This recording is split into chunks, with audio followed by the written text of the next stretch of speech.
Hello, ladies and gents, and welcome back to Relentless Press. I am your host, Abriam Opatz. We're bringing you another Relentless rundown. Today we're going to be going over the Sunday night game between the Bears and the Rams.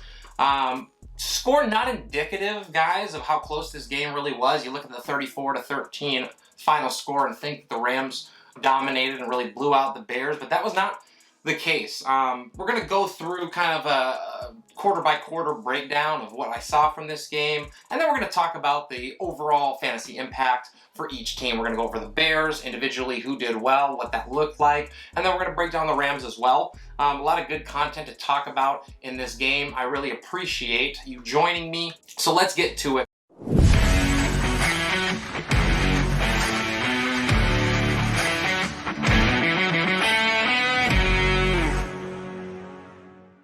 So we go to early in this game. Bears started out hot, man. 45-yard run from David Montgomery. He looked great. Obviously, owners love to see that. Justin Fields, who is going to be hitting headlines until he takes that starting job, whenever that may be, made his appearance in the fourth play of the game. He was 2-2 for 10 yards, and we'll get into that a little bit later, what I think that might mean, but they were definitely determined to get him at least his feet wet and get him into the game. But he didn't make a huge impact in this one for the Bears. Dalton had a tip pass and then ended up throwing a red zone pick to stall their first drive for the Bears. So not what you want to see early on after that bomb run by David Montgomery. Next possession, Matthew Stafford. He looked really, really good in this game, and he makes a great pass to Van Jefferson, 50-yard touchdown, and the Rams start hot, go up 7-0. Second possession, Dalton almost throws his second pick, and so at that point, Bears fans are a little worried, which they have every reason to be, right? But the Bears, once again, methodically move the ball down the field. Drive stalls at the Rams' 40-yard line, 4th and 4, and for the first of two, in the first quarter, the Bears decide to go for it on 4th and 4 and fail. So really interesting, first of all, to see that early on in games with good, not great field position, we've seen offensive coordinators go for these more often than they ever have. Rams spread the ball around in the next possession, hit a 53-yard field goal, stretched that lead to 10-0. The Bears look really bad on this next possession, guys. They have great field position. Back-to-back screens from Dalton and Fields give them -4 yards, so they get a 3rd down and long. They end up actually getting some yardage back and have a 4th down and 4 from the Rams' 40-yard line. Miss the reception there, and they end up turning the ball over on downs again. So the Bears have been moving the ball so far in this game, right? But they just haven't been able to capitalize, which we know in the NFL always comes back to bite you. Henderson gets stopped on 3rd and short, but on 4th down, Rams once again go for it. He makes a great play off of play action to get the first. Stafford misses Robert Woods on this touchdown pass, and the Rams have to settle for a field goal. So that was an opportunity for Woods to show up a little bit better on the stat sheet that he ended up doing. He also had an 8-yard run on that play, so from Robert Woods, you like to see that flexibility and getting touches creatively in this Rams offense. Damian Williams throughout this game continued to see solid usage for Chicago. They made it pretty clear that they want him to be involved in this offense.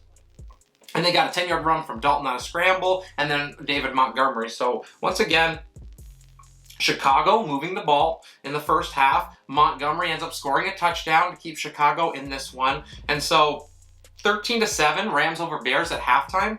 You're thinking, Chicago's got a chance. They're sticking in. They haven't looked great, but they've moved the ball. They just haven't been able to capitalize. Moving on to the second half, Stafford almost throws a pick, but gets a second chance on that first possession, and he hits Cooper Kupp for a 50-yard bomb to really stretch that lead and make it 20-7 Rams. And that's when you started to get a little concerned maybe for Chicago. You see how important this next possession is for them after going down by 2 scores. And Montgomery, once again, huge part of this offense, makes some big plays, both running and receiving out of the backfield. That was his first and only catch of the game. So a little concerning from a usage standpoint for Montgomery. It was a 17-yard catch, so you love that. But you do hope that he can, as we move forward, get some more touches. creatively and in the screen game or what have you, but only 1 target, 1 catch for Monty in this game. Cole Kmet saw a lot of usage, guys, and I know he was already on our radars a little bit, but I think we have to definitely consider him in that potential tight end 2 range because he got a lot of usage in this game. Fields once again makes an appearance on this drive.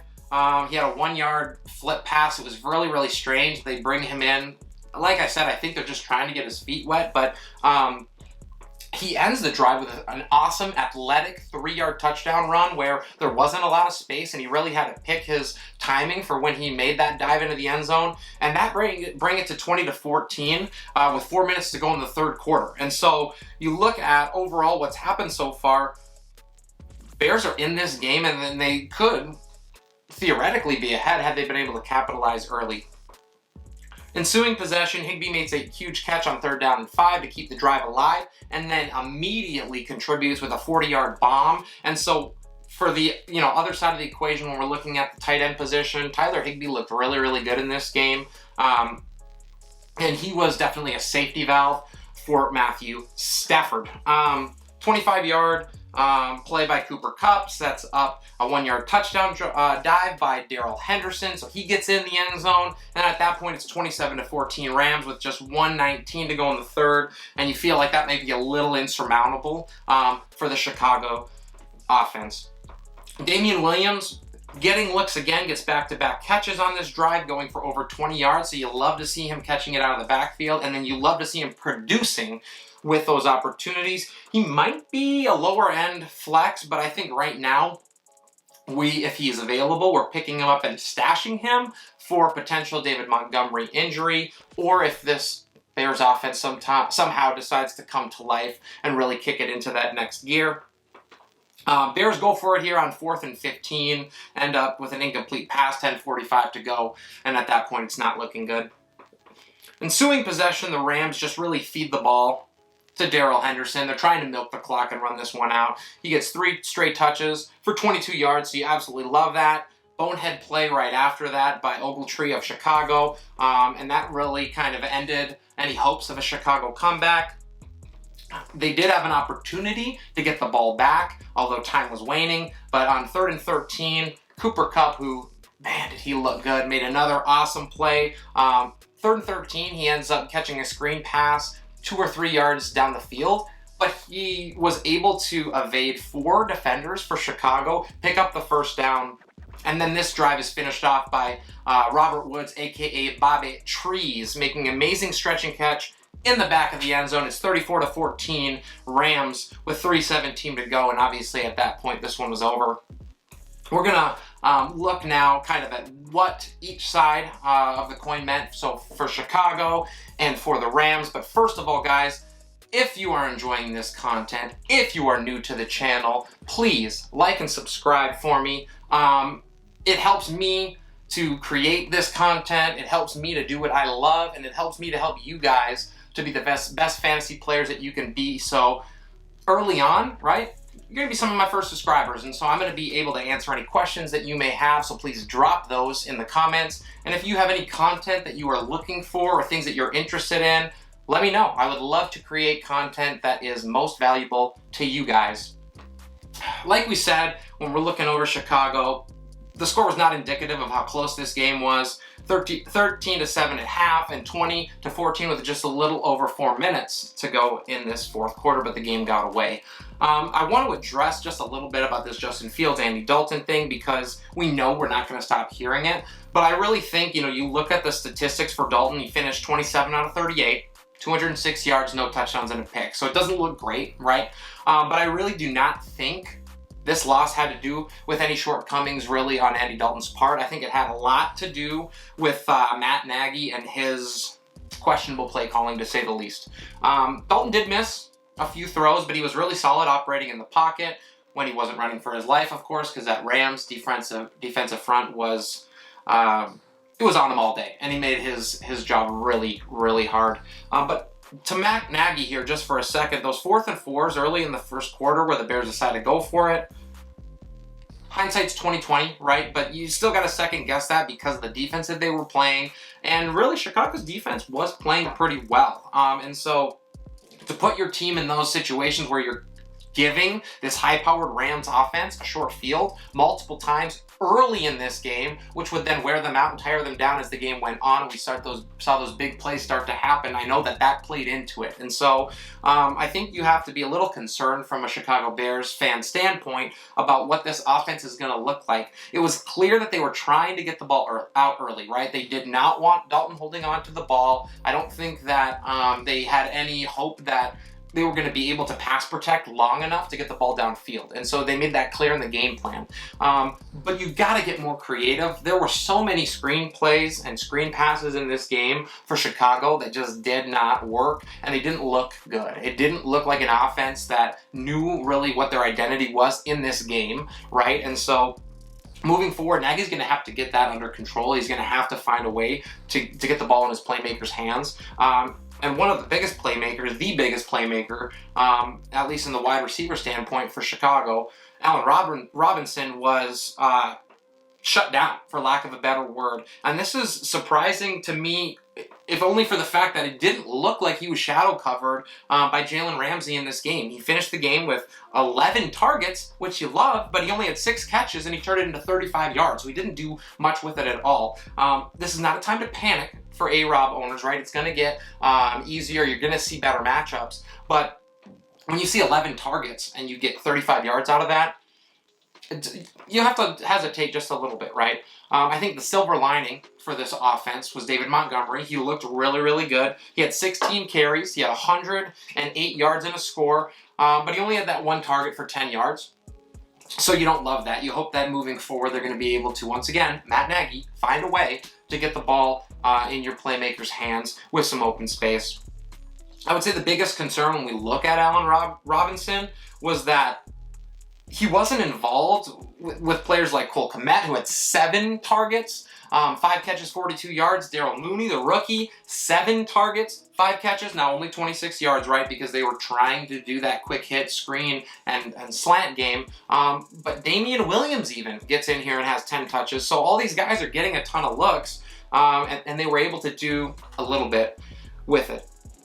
For the Rams side, Matthew Stafford looked really good. I mean, I would say he was solid, not spectacular, but especially early on, we're talking about week 1 for the Rams, where he's still getting to know this offense and these playmakers. He finished 20 out of 26, 321 yards and 3 touchdowns. You have to love that production. And the Bears are no slouch when it comes to the defensive side of the ball, so you love that. He had some great deep balls like we talked about, especially early on, you know, with Van Jefferson and with Cooper Kupp. So you love to see those long plays that end in points. This offense is going to score. We know that, and so we knew coming in that they were going to be productive, but to get 34 points on that Bears defense gives you a lot of optimism as we move forward into the season. We talked a little bit about Tyler Higbee. He got involved not only consistently, but also in key moments, especially in the third quarter when that game was still close. And so it's great to see that they leaned on him. If you're an owner, that they leaned on him when the game was still within reach for Chicago. He completed a catch on a key 3rd down and 5, and then he had that bomb 40-yard catch and run. Absolutely love to see it, and I think he's got to be, he's in the conversation as a tight end 1 moving forward. We talk about great production. We have to talk about Cooper Kupp in this game, guys. He looked absolutely fantastic. He had 10 targets, caught 7 of them, 108 yards and a touchdown. He's looking like the receiver to own in LA right now. Of course, Bobby Trees is going to have something to say about that, and like we talked about, he could have had a bigger day, but you still love to see not only all of the target share that he got, but he made some defenders miss. He was utilized in the screen game, in the deep game. He was making plays all over the field, and so a lot of confidence moving forward. And, you know, for me, this was a guy that had low-end wide receiver 1 upside, and I think that he proved that in this game.